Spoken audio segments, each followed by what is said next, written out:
La lectura bíblica que tuvimos fue en Isaías capítulo 45, donde se habla de la idolatría. Y como siempre hablo de la idolatría, digo, bueno, los cristianos decimos, y más en este mundo occidental, ¿no? Europa y América del Norte, decimos, no, pero eso no es un problema nuestro, nosotros no tenemos ídolos. Eso es un problema quizás de la India, o de algunos países en África, o de algunas naciones de Latinoamérica. Pero no, realmente la idolatría es profunda, es amplia, y todos nosotros tenemos que luchar con ídolos. En Éxodo 23, Dios le dijo claramente cuando Israel se empieza a iniciar como nación, ya después que deje Egipto, como nación libre, no tendrás dioses ajenos delante de mí. Es decir, Dios es algo que Dios es una persona, y una persona que es creador de los cielos y la tierra, es una persona que nos creó para su gloria. Nosotros tenemos que ser conscientes de eso, nosotros somos una creación. Cuando un alfarero crea una vasija de barro, el alfarero tiene toda la potestad sobre la vasija que creó. Nosotros somos creación de Dios, pero no somos cualquier creación. Cuando Dios nos creó, dijo, hagamos al hombre a nuestra imagen y semejanza. La única cosa que Dios creó a imagen y semejanza de Él fue el ser humano. Así que no le crea a nadie cuando le diga que somos unos animales y que salimos de los monos. Nos convertimos en animales cuando nos alejamos de Dios, porque hacemos cosas que nos destruyen a nosotros mismos, nos alejan de Dios y destruyen a los que están a nosotros mediante el pecado. Destruye y daña a los que están cerca de nosotros. Pero cuando Dios creó al hombre, fue lo único que Dios hizo a su imagen y semejanza, con la capacidad de pensar, de sentir, de amar, de crear también, porque Dios le dio sabiduría al hombre para hacer cosas. Y Dios creó al hombre para que todo lo que hiciéramos fuera para la gloria de Dios. Si usted va a la oración que conocemos, la oración del Padre Nuestro, que los discípulos le dicen a Jesús, enséñanos a orar. Jesús les dice, bueno, le da una oración modelo, un esquema para que sepan qué tipo de cosas hay que pedirle a Dios, cómo hay que hablarle a Dios. Y una de las cosas con que comienza la oración es, Padre Nuestro que estás en los cielos, santificado sea tu nombre, sin darle gloria a Dios. Hágase en la tierra tu voluntad como se hace en el cielo. Es decir, como mismo los ángeles que están alrededor de Dios, todo lo hacen para la gloria de Dios, todo lo hacen bien, todo lo hacen bueno, sin pecado. Así tenemos que pedirle a Dios que sea nuestras vidas, y la vida de la iglesia, y la vida en este mundo. Y sabemos que por causa del pecado no es así, pero es una petición. Y sabemos que cuando estemos en cielo nuevo y tierra nueva con Dios, sí va a ser así. Pero tenemos que pedirlo. Hágase tu voluntad en la tierra como también se hace en el cielo.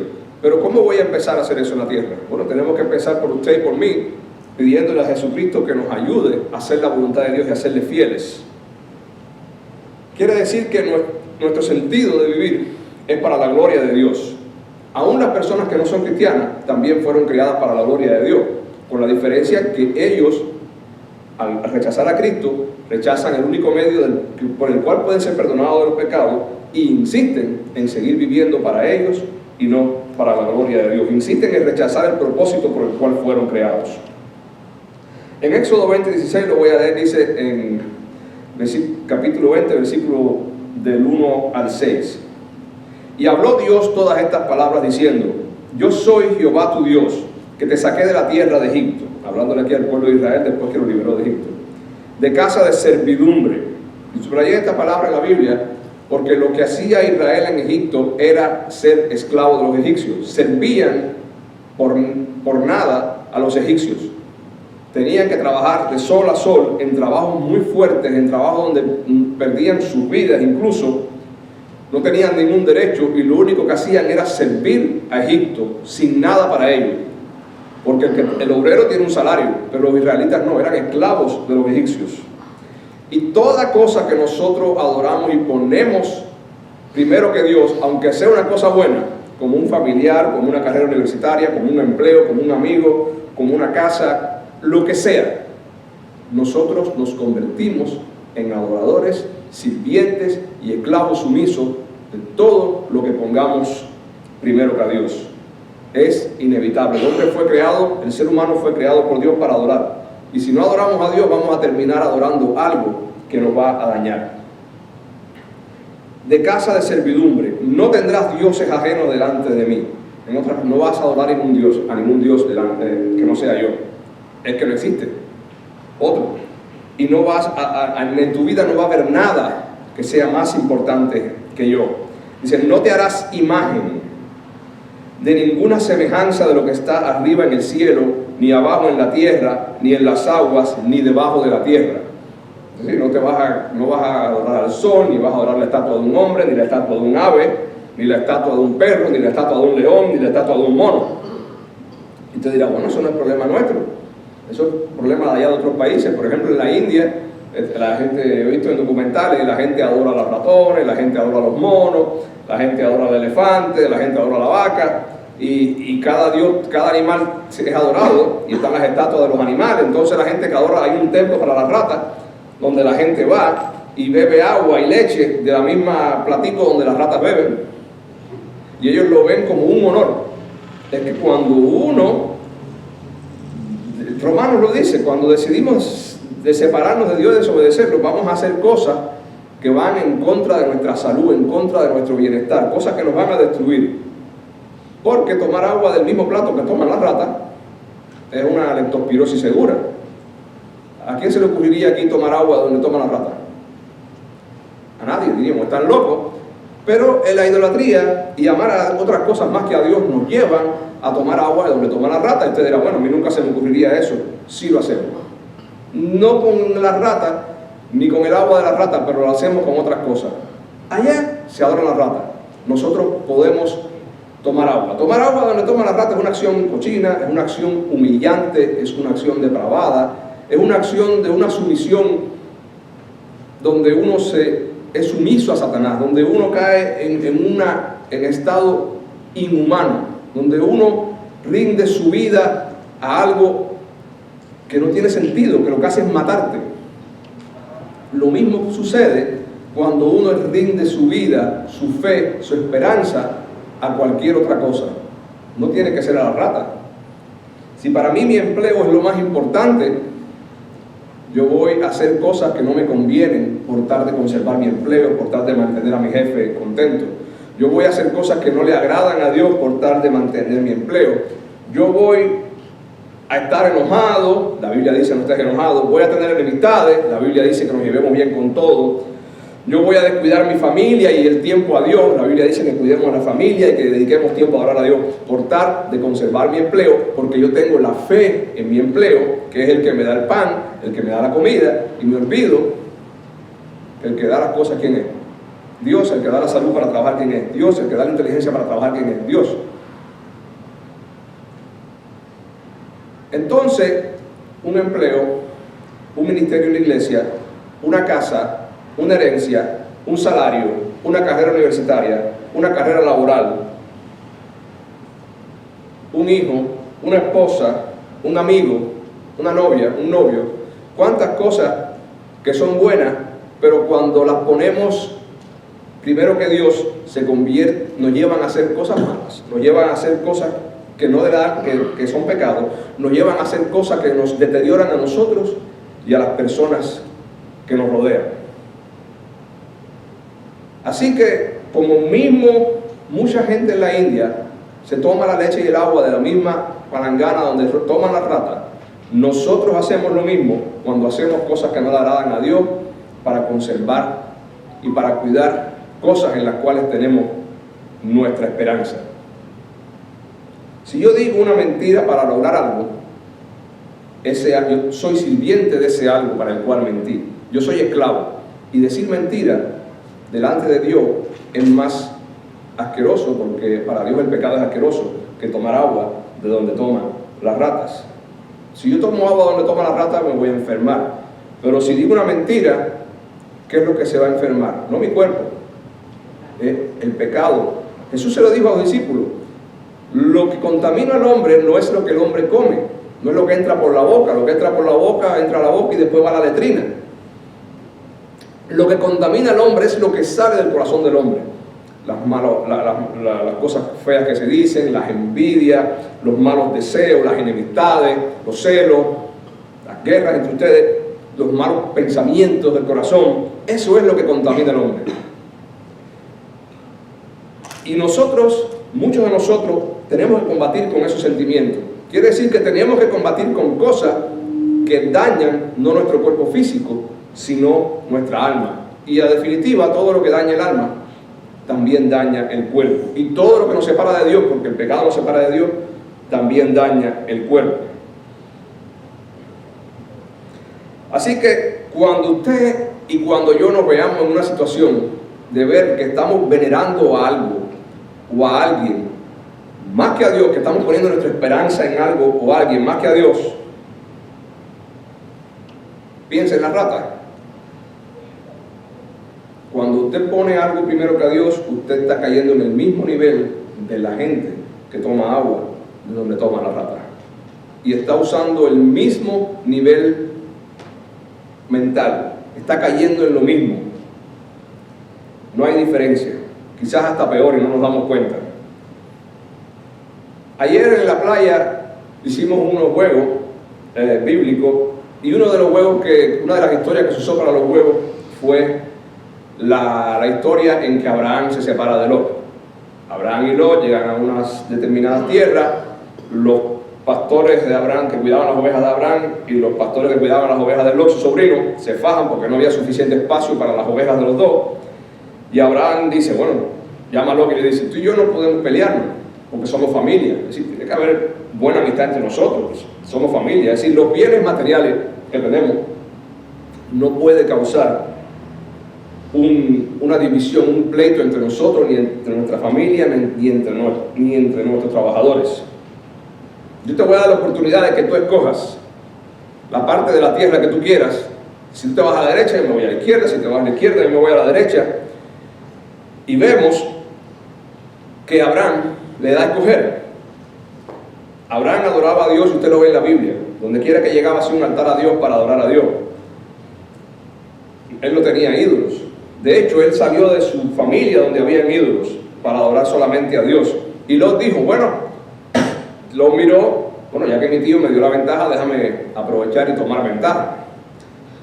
Y Lot miró la parte donde creo que era la llanura de Jordán, y dijo, oh, aquí hay tierra fértil. Dice la Biblia que era como la tierra del Edén. Aquí hay tierra fértil. Aquí es donde mejor yo voy a estar, que mi tío resuelva como quiera. Pero ya que él me dio la oportunidad, y ya que a él lo que le importa es llevarse bien, a mí lo que me importa es tener más vacas y más ovejas. Y dicen que Lot se fue a esa zona que él escogió, pero que esa zona que él escogió además estaba pegada, no solamente él fue egoísta, sino que él escogió la zona que estaba pegada a Sodoma y Gomorra. Ciudades que por su pecado fueron destruidas, y cuando fueron destruidas, aunque Lot salvó su vida, lo perdió todo lo que tenía. Lot perdió todo lo que tenía. Dios le concedió a Lot su vida, salvar su vida, la de él y de sus hijas, pero él perdió todo lo que tenía, porque Lot, además de creer en Dios y adorar a Dios, tenía que ídolo en su corazón los bienes materiales. Y como él adoró los bienes materiales, tomó la decisión de darle la peor parte a su tío, tomó la decisión de acercarse al pecado. Siempre tenemos que tener cuidado, por amor a los bienes y a las cosas y a nuestros caprichos, nos vamos acercando a la zona caliente, nos vamos acercando al pecado. Y puede llegar un momento en que nos quememos. Y bueno, a Lot le pasó. Y Lot era un hombre de Dios. Cuando en el Nuevo Testamento se habla de Lot como un hombre justo, que se sentía mal cuando veía el pecado de la gente de Sodoma y Gomorra, se sentía atormentado. Quiere decir que no estamos hablando de un hombre malo, no estamos hablando de un hombre enemigo de Dios, no estamos hablando de un hombre pagano, estamos hablando de un buen hombre. Lot no era un mal hombre. En el Nuevo Testamento se le conoce como un hombre justo, y cuando se habla en la Biblia de un hombre justo, es una buena persona. Pero es importante, el que esté firme mire que no caiga. Nosotros, aún con la fe en Dios, al igual que Lot, corremos el riesgo de tener ídolos, y que esos ídolos nos vayan acercando a la zona de pecado, a la zona donde lo perdemos todo. Y Lot lo perdió todo, perdió hasta su esposa. Sigue el versículo 5 de Éxodo 20. No te inclinarás a ellas, es decir, no lo vas a servir y a poner tu fe en ella ni tu esperanza, ni las honrarás, no lo vas a dar honra, porque yo soy Jehová tu Dios, fuerte y celoso. Es decir, no juegues con Dios, pero también recuerda, Dios es fuerte. Y si tenemos un Dios fuerte, ¿para qué poner la esperanza en otra cosa? No hace falta. Fuerte y celoso, es decir, no quiere que le demos gloria a otra cosa, sino a Él. Para eso Él nos creó. Que visito la maldad de los padres sobre los hijos hasta la tercera y cuarta generación de los que me aborrecen. Es decir, la gente que decide darle la espalda a Dios está diciendo, cuando uno decide que algo es más importante que Dios, está despreciando a Dios, y recibimos consecuencias de eso. Y hago misericordia a millares, a los que me aman y guardan mis mandamientos. Y esta fue la palabra que Dios le dio a Israel cuando sale de Egipto. Y me puse a buscar en Google algunos significados de la palabra idolatría. Y bueno, dice, bueno, el significado es adoración a los ídolos, pero trae otras acepciones, otros significados, que cuando esos significados son dirigidos a las cosas más que a Dios, es símbolo de que estamos en idolatría. Amor excesivo. Dice, busca en Google, bueno, el amor excesivo a la esposa no es malo, el amor excesivo a los amigos no es malo, el amor al trabajo no es malo, pero cuando ese amor es por encima del amor que yo le tengo a Dios, cuando la confianza es por encima de lo que tengo a Dios, entonces todo eso se riega y se hace malo. Y el trabajo que se supone que sea para mi bien se convierte en la desgracia de mi vida. Amor excesivo, vehemente a alguien o a algo. Cuando ese alguien y algo ya no es Dios, ya ese amor excesivo va en detrimento nuestro. Adoración, veneración, devoción, culto, pasión, amor y entusiasmo. Y usted me dirá, bueno, ninguna de estas cosas es mala. Claro que no son malas. Son malas cuando tu adoración, tu culto, tu pasión, tu amor, tu entusiasmo, tu devoción es por algo por encima de Dios. Porque Dios es el que organiza las cosas en nuestra vida. Cuando ponemos a Dios en primer lugar, Dios nos da exactamente la cantidad de amor que tenemos que tener por la esposa, la cantidad de amor que tenemos que tener por el esposo, la cantidad de amor que tenemos que poner por las hijas, la cantidad de amor que tenemos que tener por los estudios, por el trabajo, la cantidad de amor que tenemos que tener por la casa. Cuando nosotros amamos a Dios en primer lugar, Él nos da la intensidad y la motivación necesaria para cada cosa. Nos da el amor perfecto para amar a la esposa y cuidarla como vaso más frágil, como dice la Biblia que hay que cuidarla, sin que la esposa sea nuestro Dios. Le da a la esposa el amor perfecto para amar a su esposo y respetarlo, sin que el esposo se convierta a su Dios. Y la Biblia es clara. Jesús le dijo a sus discípulos, voy a leer aquí en Lucas 9:57, dice, los que querían seguir a Jesús, yendo ellos, es decir, los discípulos, Jesús y la gente que le rodeaba, uno le dijo en el camino, Señor, te seguiré a donde quiera que vayas. Jesús le dijo, las zorras tienen guarida y las aves de los cielos nido, mas el Hijo del Hombre no tiene donde recostar tu cabeza. Tú dices que tú me quieres seguir, pero tienes que tener cuidado. ¿Qué tú amas más? ¿Tu casa cómoda o seguirme a mí?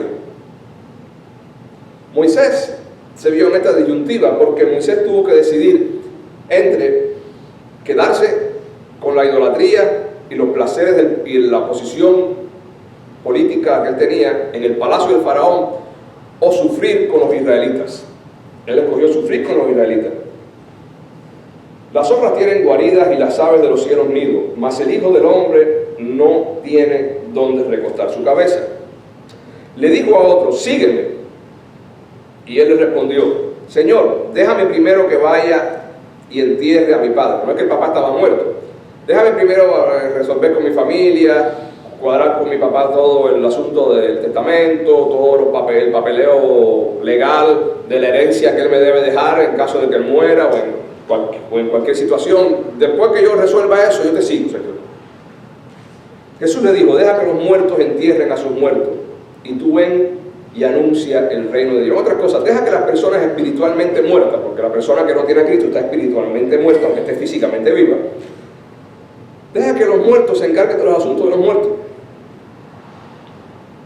Si para ti es más importante la herencia de tu padre que seguir a Cristo, ahí está un ídolo. Y ese ídolo, estás amando algo más que a Dios. Y eso al final de la vida va a ser en detrimento tuyo y de tu familia. Deja que los muertos entierren a sus muertos y tú ve y anuncia el reino de Dios. Entonces también dijo otro: te seguiré, Señor, pero déjame que me despida primero de los que están en mi casa. Si yo te voy a seguir, pero primero, antes de yo seguirte, tengo algunos asuntos que arreglar. Jesús le dijo: ninguno que poniendo su mano en el arado mira hacia atrás es apto para el reino de Dios. Es decir, venimos a la iglesia, cantamos, queremos servir a Dios, pero en nuestro corazón y en nuestra mente hay cosas que amamos mucho por encima de Dios.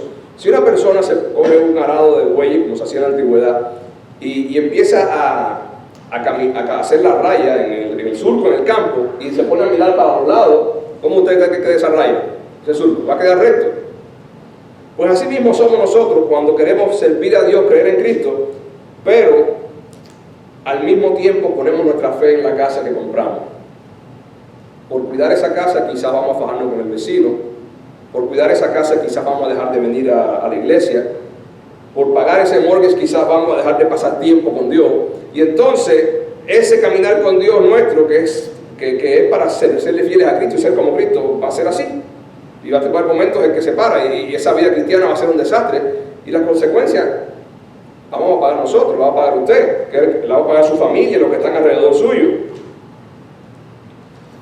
Y hay historias, que no voy a hacer ninguna aquí, pero hay muchas historias de cristianos que por algún momento en su vida de poner algo primero que Dios, pensando: yo no voy a dejar de ser cristiano, yo simplemente voy a resolver este problema, después me encargo de Dios, después sigo sirviendo a Dios, después sigo siendo fiel a Dios, pues recogen malas consecuencias, porque lo que sirven se hacen esclavos de lo que sirven y después no saben cómo salir. La gente cree que de lo único que es difícil de salir es de la droga y el alcohol. No. ¿Cuántas cosas en la vida son difíciles de salirse de ellas?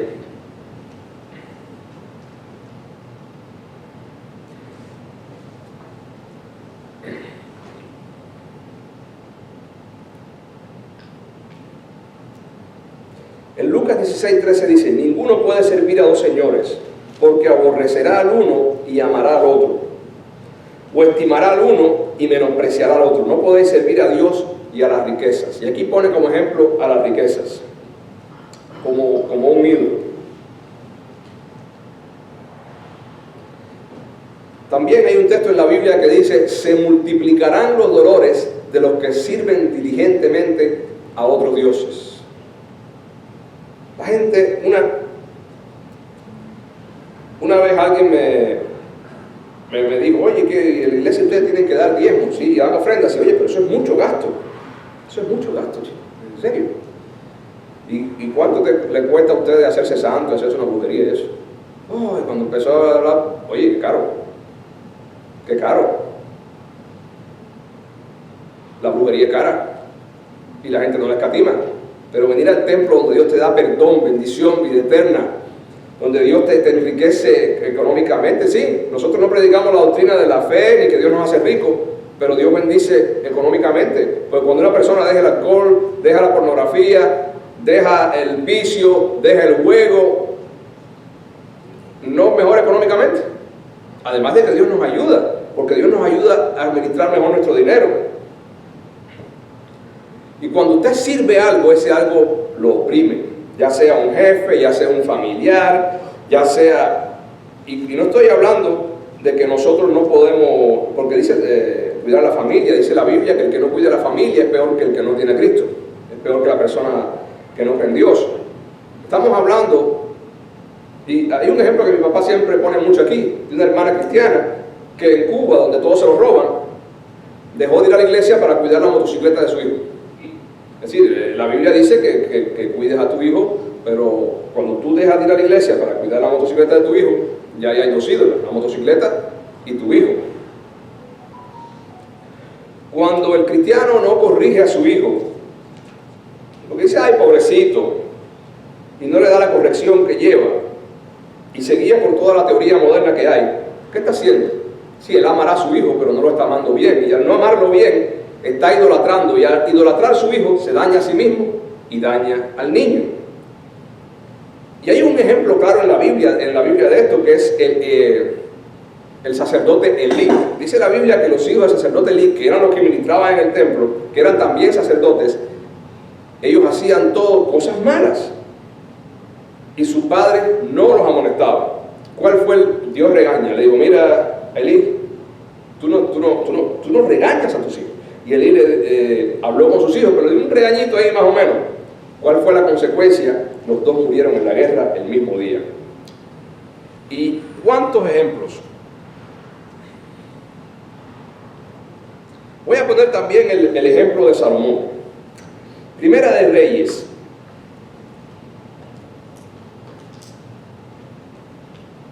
Aquí se escribe de Salomón, pero el rey Salomón amó, además de la hija del faraón, que fue su primera esposa, a muchas mujeres extranjeras, a las de Moab, a las de Amón, a las de Edom, a las de Sidón, a las Eteas, a la gente de las cuales Jehová había dicho a los hijos de Israel, no os llegaréis a ellas, ni ellas se llegarán a vosotros, porque ciertamente harán inclinar a vuestros corazones tras los dioses. Tenemos que tener cuidado, porque cuando idolatramos algo, ese algo nos envuelve y nos lleva a idolatrar algo más. Primero las mujeres nos llevan a adorar a los dioses, la adoración de los dioses nos llevan a hacer algo más. Y es como que el pecado engendra más pecado, produce más pecado, como un círculo vicioso. Antes pues se juntó Salomón con Amor y tuvo 700 mujeres reinas y 300 concubinas. Y si con una es difícil, ¿cómo habrá podido conmigo? Pero bueno, cuando decidimos rechazar el consejo de Dios, pues tomamos decisiones que no nos convienen. Y sus mujeres desviaron su corazón. Él idolatró primero a las esposas y después las esposas lo llevaron a adorar a los ídolos. Pero aquí había muchos ídolos. Aquí había muchos ídolos. Se dice que Salomón, una de las causas por las que se casó con muchas mujeres, era para tener control político. Era como una estrategia política de aquella época. No solamente mostraba su poder, teniendo muchas esposas, no solamente tenía todo el placer sexual que quería, sino que teniendo esposas con todos los reinos fuertes, de alguna forma él estaba controlando a esos reinos. Era como una estrategia política para evitar la guerra, para establecer paz, para aumentar el comercio. Es decir, con el pretexto de elevar aquí la economía y la paz, pues vamos a hacer cosas que no le agradan a Dios. ¿Y cuántas veces por resolver problemas no hacemos cosas que desagradan a Dios? Cuando Salomón era viejo, sus mujeres inclinaron su corazón tras dioses ajenos, y su corazón no era perfecto con Jehová su Dios, como el corazón de su padre David. Así que vimos que hay aquí como un batido de ídolos. Las mujeres, el estatus político, la estrategia política y el placer más los ídolos. Y Salomón sabía, porque Salomón era un hombre sabio y sabía la Biblia. La Biblia dice, tampoco deberá tener muchas esposas, hablando de los reyes, porque ellas podrían llevarlo a desobedecer a Dios. Por último, ese rey tampoco deberá acumular mucho oro y plata. Una de las leyes que hay en la Biblia para Israel es no vuelvas a Egipto a buscar nada. Y Salomón hizo riquezas haciendo comercio con Egipto. De hecho, lo primero que hizo fue casarse con la hija del faraón.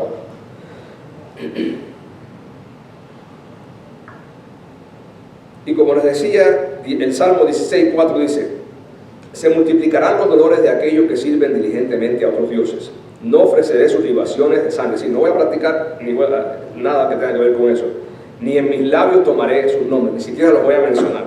Cuando Salomón empezó ya a tener estas prácticas, se le empezó a complicar la vida. Se empezó a buscar enemigos fuertes. Y por causa de esto, el reino de Israel, después que Salomón muere, el reino de Israel se divide. Se divide en el reino del norte con 10 tribus y Judá con otra tribu, el reino del sur, donde se queda el hijo de Salomón. Y aquí se forman tantas guerras, y tanta muerte y tanta sangre, y todo esto que destruyó a tantas personas fue empezando por la idolatría de un hombre. Más ejemplos de la Biblia: el hombre que le quitó el resto del reino al hijo de Salomón, Jeroboam. Dios le dijo a Jeroboam: por cuanto Salomón tuvo todos estos dioses y me desobedeció, y no solamente me desobedeció, sino que empujó al pueblo a desobedecerme, yo a ti, Jeroboam, te voy a convertir en rey de todo el resto de Israel, de las otras 10 tribus. Y tú vas a reinar sobre ella, y si tú me eres fiel y me obedeces, yo voy a hacer que tu trono sea firme, que nadie te lo quite, y de tus hijos también. Pero el templo donde se adoraba a Dios estaba en Jerusalén, en Judá, con el hijo de Salomón. Y Jeroboam observó que los israelitas iban todos los años a adorar a Dios al templo que Salomón hizo, que era el lugar donde se adoraba a Dios y el lugar donde Dios ordenó a lo que se adoraba, que se le adorara. Y Jeroboam empezó en su mente humana, pecaminosa, y dijo: bueno, si los israelitas siguen yendo a Judá, donde está el hijo de Salomón, siguen yendo a adorar al templo, se van a encariñar con aquel lugar, se van a encariñar con Roboam, que era el nombre, se parece, con el hijo de Salomón, y si se encariñan con él, se van a poner en mi contra y me van a matar a mí y a mi familia. Dios le dijo, ¿qué le dijo Dios? Para que tu reino sea firme, lo que tienes que hacer es obedecerme. Pero él dice: no, para que mi reino sea firme tengo que ver qué hago para que la gente del resto de Israel no vaya a adorar al templo de Dios. Es decir, Dios le da una estrategia, una orden: si tú me obedeces, tu reino va a ser firme. Pero Jeroboam dice: para que mi reino sea firme, lo que tengo que hacer es no lo que dice Dios, es buscar una estrategia. ¿Qué voy a hacer para que la gente no vaya y no ocurra por casualidad que se encariñen con el hijo de Salomón y después no quieren que yo siga siendo el rey del resto de Israel? ¿Y qué hizo? Lo mismo que hizo Israel cuando salió de Egipto. Hizo 2 vacas de oro, 2 vacas grandes de oro, 2 toros de oro, y le dijo a los israelitas: Israel, aquí están los dioses de ustedes.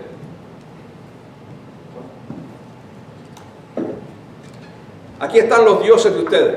Estos son los que ustedes tienen que adorar. Y el pueblo, que se deja engañar tan fácil, ¿qué hizo? Le hizo caso. Y para la ruina de Israel y para la ruina de Jeroboam, esto destruyó su vida, la vida de su familia y la vida de toda la nación. Él hizo cosas que Dios aborrecía y odiaba para conservar un poder que fue Dios en definitiva el que se lo dio. Y tenemos que tener cuidado no caer nosotros en estas cosas. A Saúl le pasó lo mismo. El ídolo de Saúl era la honra y el poder, que la gente dijera: Saúl, qué bueno es Saúl, es el más grande, el más fuerte. Se puso muy enojado con David cuando vio que la gente elogiaba a David más que a él. Y Saúl se la pasaba desobedeciendo a Dios. Él lo que le interesaba es que la gente lo siguiera respetando, y por eso tomó decisiones malas en su vida. Y cuando vino el profeta Samuel, le dijo: Saúl, persistir en desobedecer a Dios es peor que la idolatría. Querer hacer lo que tú quieras es peor que la idolatría. Es igual o peor. Así que ¿cuántas veces nosotros cometemos idolatría? ¿Cuántas veces al día nosotros cometemos un pecado? Pues bueno, cada vez que usted persiste en desobedecer a Dios, es igual o peor que tomar agua del plato de las ratas. Porque estamos haciendo cosas en nuestro detrimento, poniendo la confianza en algo más que en Dios. En Colosenses 3:5 dice la Biblia: haced morir pues lo terrenal en vosotros, y las cosas que no tienen nada que ver con Dios, las cosas de nuestra vida, vieja naturaleza, fornicación, impureza, pasiones desordenadas, malos deseos, avaricia, que es idolatría. Y aquí pone que la avaricia, que es el deseo de tener más y más y más, es idolatría. Y en primera de Timoteo 6:10 porque, dice, está escrito, porque la raíz de todos los males es el amor al dinero, es decir, el Dios dinero. Algunas personas ávidas de dinero, con deseo de ganar más y más, se extraviaron de la fe y fueron traspasadas de muchos dolores. Y grandes problemas de la vida hoy en las familias y todo, ¿es por qué? Por el dinero. Y habla también en Primera de Pedro de los falsos profetas, que dice, les prometen libertad y son ellos mismos esclavos de corrupción. Porque el que es vencido por alguno es hecho esclavo de lo que fue vencido. Entonces, fíjense cuántas cosas me han vencido a mí, cuántas cosas me he hecho esclavo por no querer seguir a Dios y poner mi confianza en otras cosas. Fíjense que en Mateo 11:29 dice la Biblia, Jesús dijo a sus discípulos, llevad mi yugo sobre vosotros y aprended de mí que soy manso y humilde de corazón, y hallaréis descanso para vuestras almas, porque mi yugo es fácil y ligera mi carga. Cuando usted sirve a Jesús, por muy sacrificial y por muy difícil que sea, por causa de que tenemos que luchar con el resto de la vieja naturaleza que está en nosotros, por causa de que tenemos que negarnos a nosotros mismos, la carga de Jesús es ligera, porque todo lo que recogemos es para vida eterna y es para beneficio nuestro y de los que nos rodean. Pero cuando usted sirve a algo que no sea Cristo, la carga va a ser bien pesada, bien dura, bien insoportable. Para terminar, voy a leer donde fue la lectura bíblica. La lectura bíblica en Isaías es una amonestación que Dios le da a los israelitas por causa de confiar en la idolatría. Uno de los ídolos que más los israelitas adoraban era la diosa Acera y el dios Baal. Y estuve leyendo, y una de las cosas, hay quien piensa que ¿por qué el culto a la diosa Acera era tan atractivo para los israelitas? Bueno, porque el culto a la diosa Acera consistía nada más y nada menos que en fornicación. Los hombres que iban al culto de la diosa Acera iban allí a tener relaciones sexuales con sacerdotisas, que la mayoría eran mujeres esclavas jóvenes. Y entonces no era un culto de adorar a Dios, no era un culto de negarse a los malos deseos, era un culto de derroche y darle toda su expresión al pecado. Era un culto donde los seres humanos iban a tener comportamientos iguales que los animales. Y eso era muy llamativo. De hecho, cuando Balaán quería destruir el pueblo de Israel y maldecirlo, y no podía, digo, bueno, la única forma para destruir este pueblo es que desobedezcan a Dios y Dios los castigue. Vamos a hacer una cosa, vamos a coger las mujeres que adoran a otros dioses de otras naciones y vamos a ponérsela adelante a los israelitas. Y así fue, se la pusieron delante de los israelitas se acostaron con las mujeres, adoraron a los dioses de las mujeres y Dios castigó el pecado. Dice así, y Baal, otro anzuelo era el dios Baal. ¿Por qué? Porque el dios Baal parece que, entre otras cosas, hay algunos que comentan que el dios Baal tenía que ver mucho con la posición, con el poder y con la honra y con el respeto que la gente te tenía. Quiere decir, una nación que adorara a Baal era una nación supuestamente poderosa. Y los israelitas veían todo esto como con cierta curiosidad y con cierto deseo. Vamos a ver aquí en Isaías 44, versículo 8. Dice, no temáis ni os amedrentéis, le dice Dios a los israelitas. No te lo hice oír desde la antigüedad y te lo dije, luego vosotros sois mis testigos. No hay Dios sino yo fuerte y no conozco a ninguno. Es decir, no hay otro Dios. Es decir, la función de los israelitas era anunciar a Dios a esas naciones, anunciar a Dios, vivir para Dios, adorar a Dios, pero no lo hicieron. Y aquí les empieza a explicar Isaías a los israelitas, a través de la palabra de Dios que dio Dios a Isaías para los israelitas y para nosotros. Los formadores de imágenes de talla, es decir, de los ídolos, todos ellos son vanidad, y lo más precioso de ellos para nada es útil. Y usted olvídese de las imágenes y piense las cosas que usted ama, cuida y protege. El empleo, el dinero, la casa, el carro, un estatus, no sé, lo que sea, un vicio, un juego, algo que a usted le guste hacer mucho, pero que le guste más que venir al templo, más que adorar a Dios. Todo eso, dice, todos ellos son vanidad. Los que crean esas cosas son vanidad. ¿Quién construye la casa? ¿Quién planifica un empleo? ¿Quién diseña un videojuego? ¿Quién es el director de una película? ¿Quién es el que te da el ascenso en el trabajo? Un jefe. Dice, los formadores de imágenes de talla, todos ellos son vanidad. Si piensa en todo lo que usted le da valor en esta vida y de dónde viene la gente que crea todo eso, son vanidad, es decir, hueco, vacío. Y lo más precioso de ellos, para nada es útil. Ellos mismos son testigos para su confusión de que los ídolos no ven ni entienden. Nada de esto, la casa tuya no te entiende ni te salva. Ni tu salario, ni el respeto que te tengan los vecinos, ni tu estatus. Dice, ¿quién formó un Dios? ¿Quién fundió una imagen que para nada es provechoso? Nada. En esta vida, dice Salomón en el libro del Proverbio, que todo es vanidad, y de Eclesiastés también. He aquí que todos los suyos serán avergonzados, porque los artífices mismos son hombres. Todos ellos se juntarán, se presentarán, se asombrarán y serán avergonzados a una. El herrero toma la tenaza, y aquí está poniendo, mira quién es el que hace el Dios que tú adoras. Mira de dónde sale aquella cosa material, o quizás espiritual, o quizás de entretenimiento, o quizás de estatus. Mira, las cosas que tú amas en esta tierra, que yo amo, mira de dónde salen. De un herrero, por ejemplo, te ponen aquí. El herrero toma la tenaza, trabaja en las ascuas, le da forma con los martillos, trabaja en ello con fuerza de su brazo. Luego tiene hambre, le faltan las fuerzas, no bebe agua y se desmaya. El que crea las cosas que tú y yo veneramos en esta tierra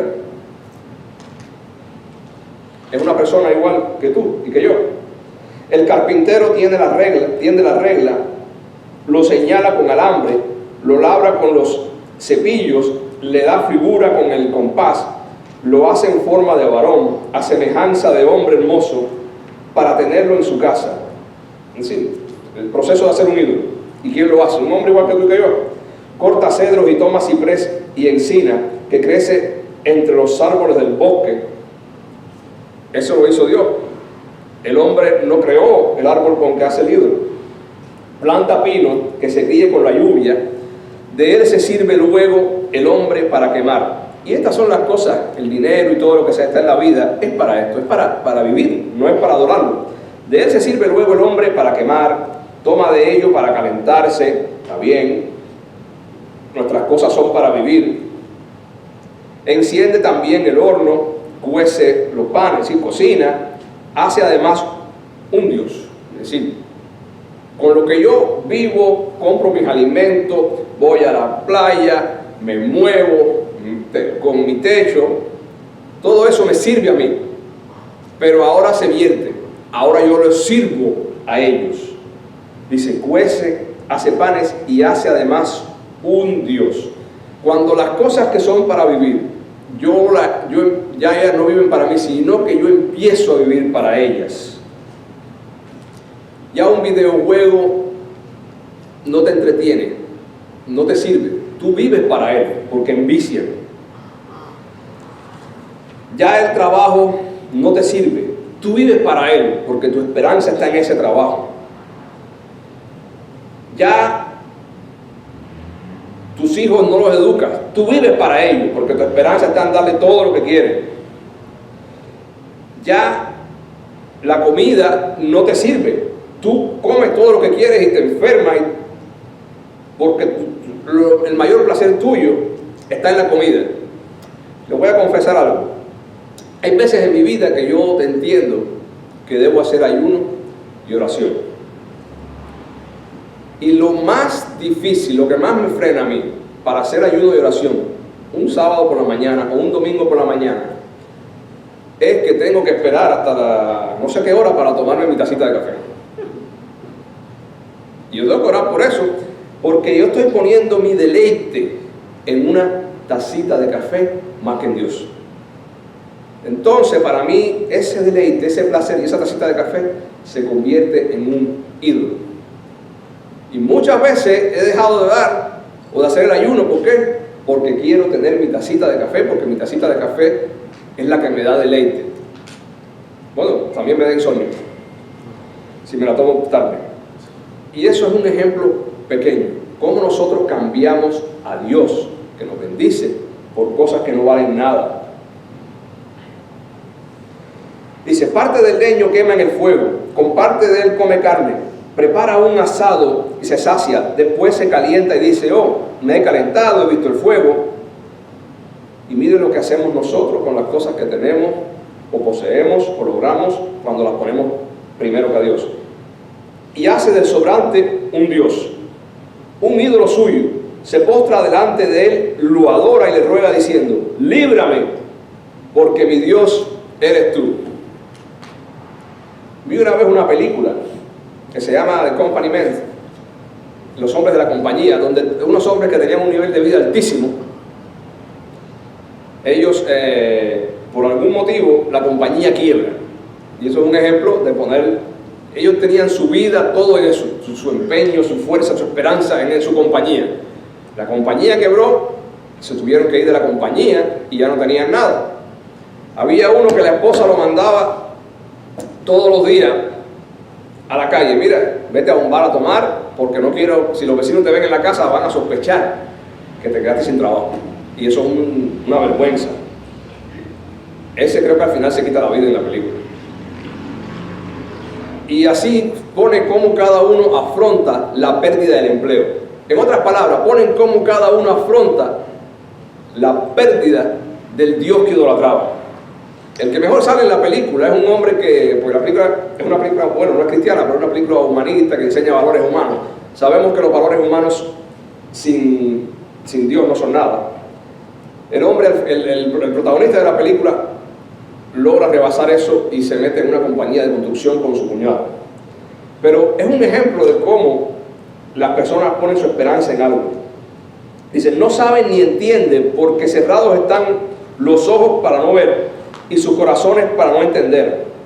No discurren para consigo, no tienen sentido ni entendimiento para decir, parte de esto quemé en el fuego, sobre sus brasas cocí pan, hace carne y la comí, haré del resto de él una abominación, me postraré delante del tronco de un árbol, voy a hacer de las cosas que Dios me ha dado para vivir un ídolo, voy a hacer de las cosas que Dios me ha dado para adorarlo una cosa que lo haga enojarse a él.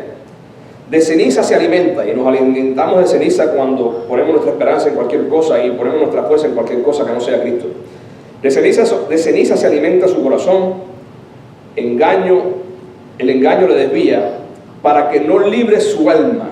Fíjate que la idolatría es un problema de vida o muerte, es librar de nuestra alma del cazador, para que no libre su alma y diga, no es pura mentira lo que tengo en mi mano derecha, no es pura mentira en lo que estoy gastando mi fuerza, no es pura mentira en lo que tengo mi esfuerzo, en un líder, o en el dinero, o en una persona, o en un estatus, o en algo que me da placer.